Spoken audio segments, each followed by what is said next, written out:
ఇప్పుడే జీ5 app download చేయండి. చూడండి మీ ఫేవరెట్ టీవీ షోస్ ఎప్పుడైనా ఎక్కడైనా. సారీ అక్క, నందినిని పెళ్లి చేసుకోమని ముందే అన్నయ్య వదిన నన్ను అడిగారు. నేను సరే అన్నాను. ఇప్పుడు కాదనిలేను.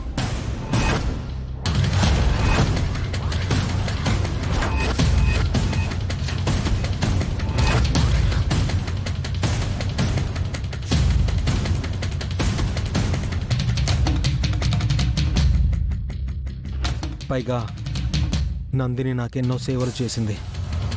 నా వల్ల సంబంధాలు తప్పిపోయి అవమానాలు పడింది.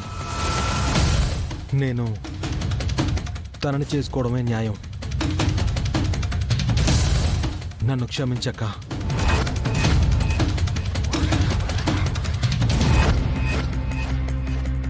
నీకు కూడా సారీ అమ్మా. నువ్వు నన్ను పెళ్లి చేసుకోమన్నావు, నందిని చేసుకోమని అన్నయ్య వదిన చెప్పారు. నా నిర్ణయం చెప్పేశాను. ఇక మీ ఇష్టం. ఎవరిని చేసుకోమంటే వాళ్ళని చేసుకుంటాను.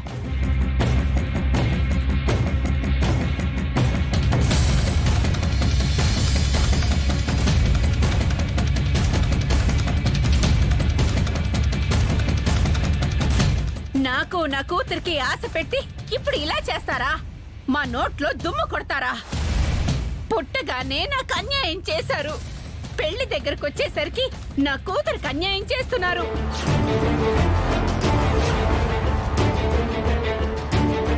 అంతా ఈ వసు వల్లే.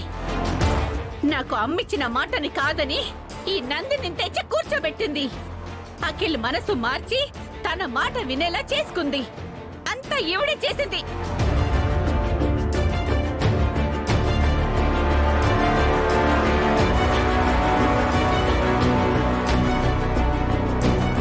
దమయంతి, అనవసరంగా వసుగారి మీద నిందలు వేయకు.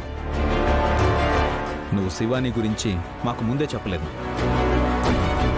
మేము ముందు నుంచి నందిని అని అనుకుంటున్నాం. మీరు కూడా ఆ మాట ముందుగా మీ అమ్మతో చెప్పలేదు కదా రాభి. హఠాత్తుగా నందినిని తీసుకొచ్చి కూర్చోబెట్టేశారు. అందరి ముందు మీ అమ్మ పెద్దరికాన్ని అవమానించారు.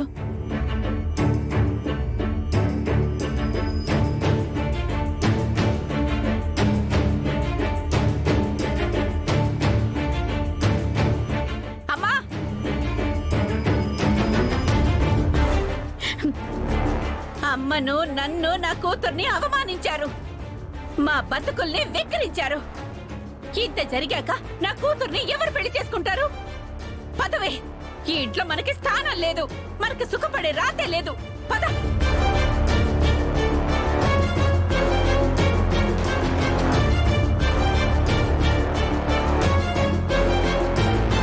పంతులు గారు, అమ్మా, ఇక ఈ నిశ్చితార్థం జరగదు. మీరు బయలుదేరండి. అనవసరంగా మీకు టైం వేస్ట్. అలాగేనమ్మా. ఏమా మీరేం చూస్తున్నారు? జరగదమ్మా నిశ్చితార్థం. ఇక బయలుదేరండి, బయలుదేరండి.